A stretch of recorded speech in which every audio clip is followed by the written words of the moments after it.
Have you ever looked at, say, an abstract painting or listened to some really experimental music, maybe read a modern poem and just felt, well, a bit lost, like you're missing something? Oh, definitely. It's a common feeling. Yeah. Around the turn of the 20th century, it really felt like everything just flipped in art, music, poetry. Yeah, a huge shift. That sense of, you know, visual logic in paintings, the way music used to sound predictable almost. The tonal structures And the rhythm, the rhyme in poetry, it felt like those anchors kind of vanished for a lot of people. replaced by something much more challenging, sometimes, yeah, bewildering even. And you've brought us a source today, a book that has a really surprising angle on why this big change, this modernism happened. That's right. It's called The Mental Life of Modernism. And its main idea, the core argument, isn't what you might expect. It's not just about, the big external stuff like wars or revolutions driving it. Okay, so what is it then? It argues the most important cause was actually something internal, changes starting from inside our minds, from mental constructs. Internal mental constructs driving modern art. That's Yeah, different. it is. And the book uses this great analogy, the Zanclean flood. This was, what, over 5 million years ago? Right, the Mediterranean refilling. Exactly. Tectonic shifts had basically cut off the Med, and it mostly dried up, leaving this huge empty basin, a massive void. Right. Then, the theory goes, the Atlantic broke through at Gibraltar. Water just poured in, refilling the whole thing pretty dramatically. The key point isn't just the flood itself, but the creation of the empty basin. That tectonic shift changed the whole environment. Ah, I think I see where this is going. The analogy is that artists deciding to ditch the old rules.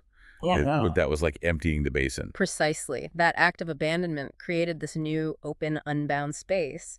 And then modern culture, all the pressures and ideas of the time rushed in to fill it and shape what grew there. So it flips the cause and effect a bit. The rule breaking wasn't just a reaction to modern life. It enabled it, in a way. It created the conditions. It wasn't passive. It was an active internal shift that opened the floodgates for all these different cultural expressions we call modernism. Okay, that's a really fascinating frame. So our mission for this deep dive, using the material you've shared, is to get under the hood of that. Understand those old rules. Why artists felt like, okay, we're done with these, what they replaced them with. And why that replacement often felt so, well, inaccessible, right? That feeling of, I don't get it. Exactly. How our minds used to connect with art and what changed in that modernist moment. So let's start by setting the stage. We need to talk about what the source calls the natural aesthetic. This idea that for centuries, art, music, poetry, they all followed certain rules. But not just arbitrary rules, right? The book argues they were deeper than that. Yeah, not just cultural habits. The suggestion is these rules actually tapped into something fundamental about our brains, our natural kind of hardwired ways of processing the world, a natural aesthetic. So linked to actual neural structures, not just learned preferences. That's the core idea. Artists, maybe without even knowing the neuroscience, were intuitively working in ways that resonated with how our brains are built to perceive and find pleasure in patterns, sounds, and images. Okay, so let's take painting. We all know old paintings often tried to look real. How does that fit? Well, for a long time, mimetic art, representational art, was dominant, showing the world as we see it.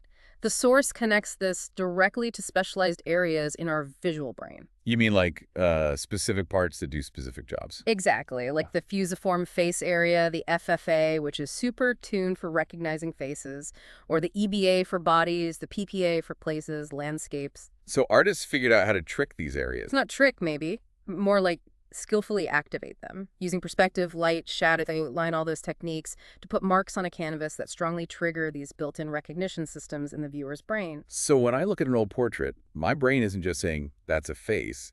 It's actually engaging this dedicated face processing machinery. Right.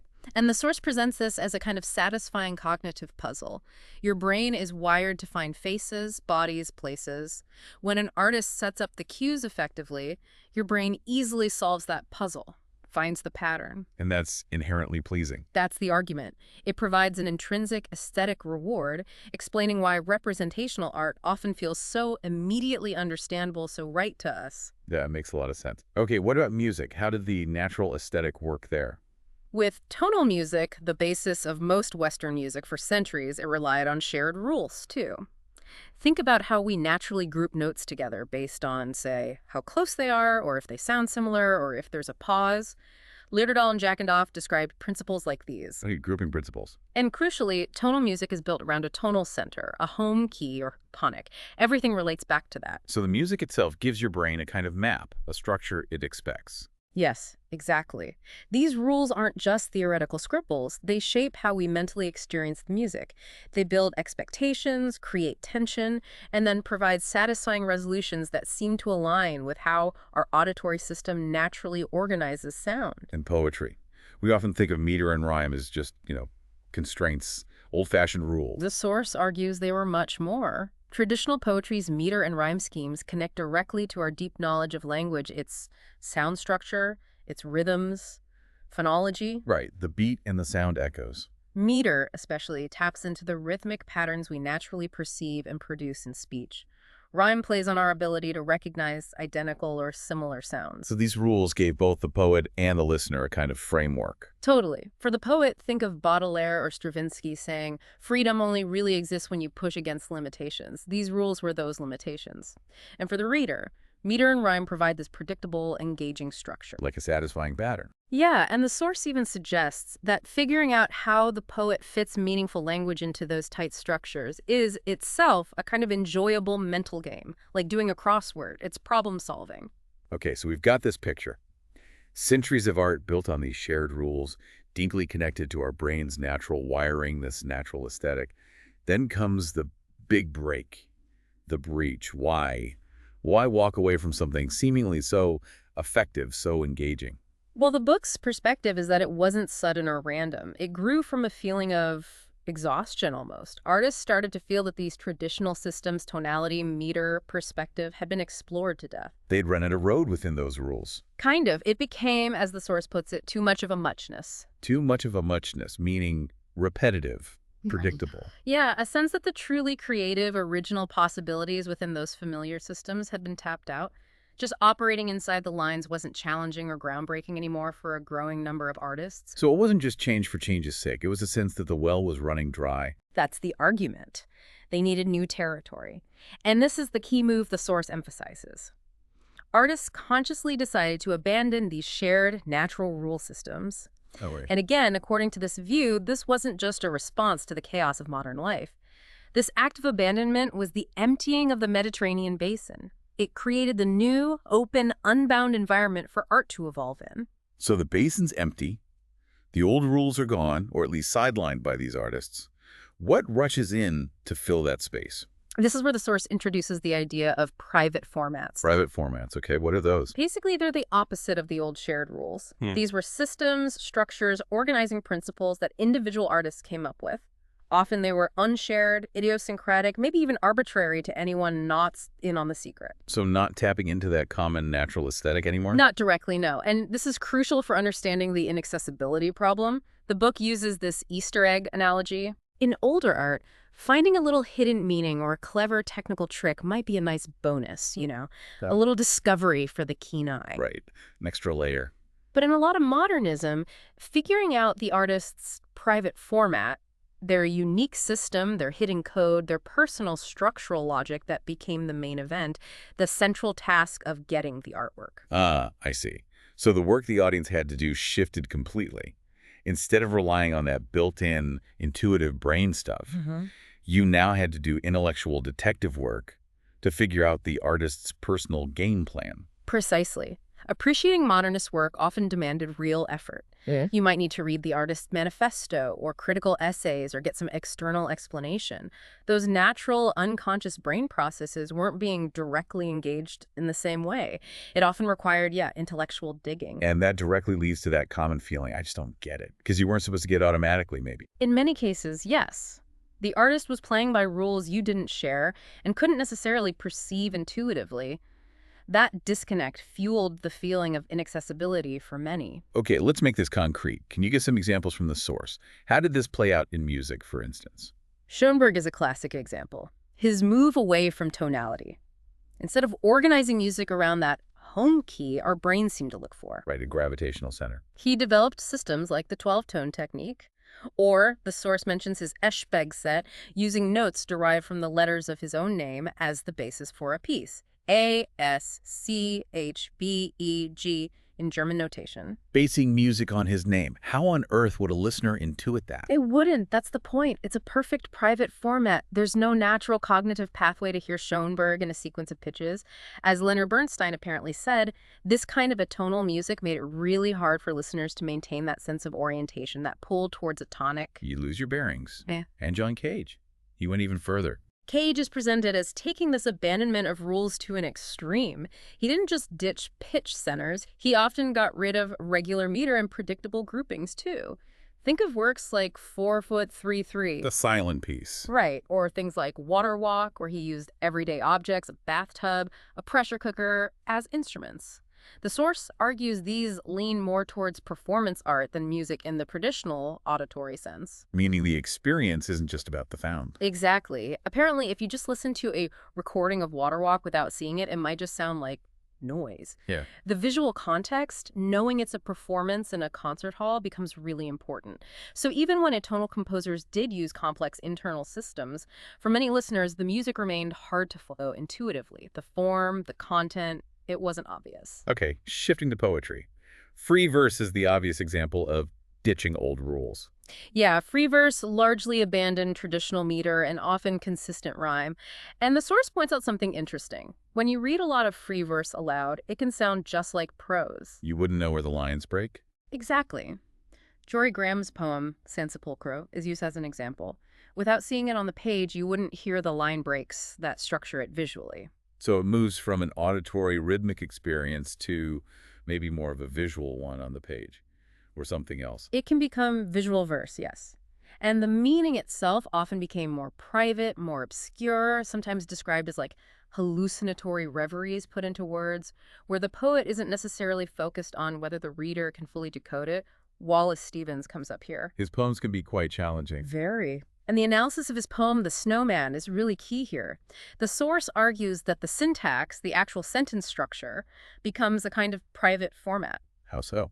Well, the poem uses this incredibly complex, ambiguous grammar. You have to keep rereading, trying to parse who is doing what, how the clauses connect. It's not a natural flowing use of language. So the puzzle isn't the meter or rhyme, but untangling the sentences themselves. That's the idea. This difficult analytical syntax, the source suggests, actually mirrors the poem's theme, the difficulty of stripping away your own perceptions to see things plainly. Decoding it requires serious intellectual effort from the reader, engaging with this very specific, non-intuitive structure. And painting.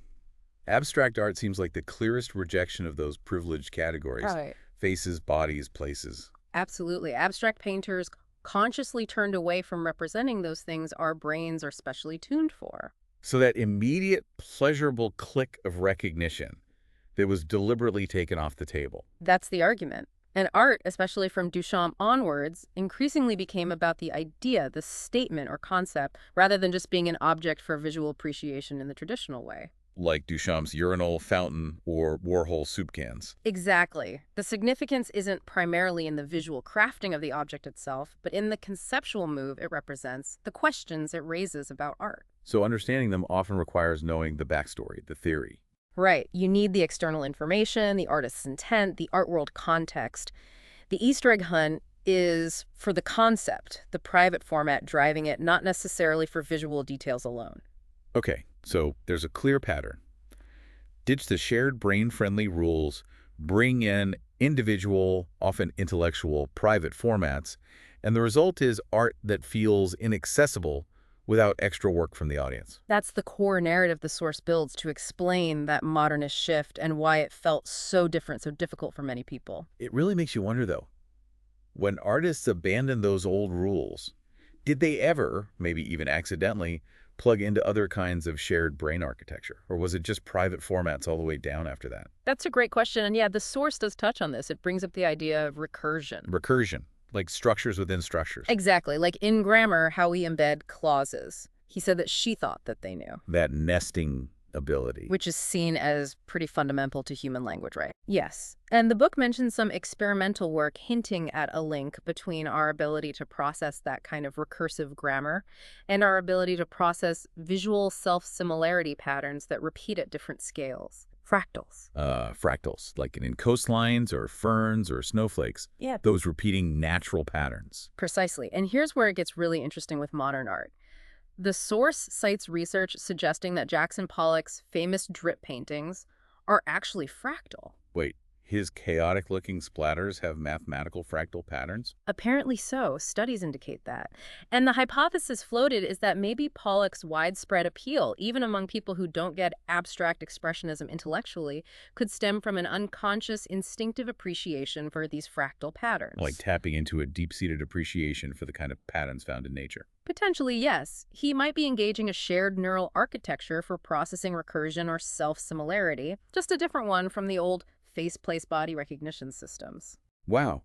So even in something as seemingly rule-breaking as Pollock, there might be this hidden connection back to some universal aspect of how our minds work. It's presented as a possibility, suggesting that maybe some modern art did find new ways to resonate with our cognitive wiring, even if unintentionally. It complicates the picture a bit. And the source also notes that some abstract work, maybe like Franz Klein or Soulage's, might still subtly use visual tricks, hints of perspective or light and shadow. Yeah, even if there's no recognizable object, the composition itself, the lines, the masses, the contrasts, might still play on our visual system's basic ways of processing form, depth, and structure. So the break with the natural aesthetic wasn't always absolute or complete. There could still be these other connections happening. It suggests the ways art engages our minds became more diverse, maybe using different parts of our cognitive toolkit than before. Now, the source makes this really interesting kind of bold parallel between modernism in art and the scientific revolution, particularly Newtonian physics, centuries earlier. That feels like a big jump. It does, but Kieser, the author, builds a compelling argument. He suggests both periods represent a point where human thinking, artistic or scientific, ran up against the apparent limits of the existing common sense frameworks. Okay, so for science before Newton, it was that intuitive idea of the world as a big clockwork machine. Right, where everything needed direct contact to cause an effect. And for art before modernism, it was this natural aesthetic, tied to those intuitive rules of representation, tonality, meter. And in both cases, the old framework started to feel inadequate. Exactly.